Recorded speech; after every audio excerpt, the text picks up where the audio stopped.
Bethlehem's Church of the Nativity held a slightly subdued morning service on Saturday, celebrating the second Christmas under the pandemic.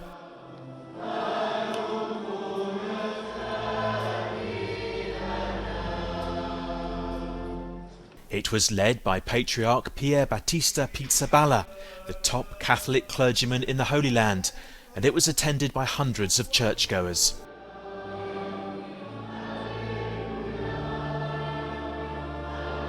In pre-pandemic times, thousands of pilgrims and tourists from around the world celebrated in the church and the adjacent Manger Square.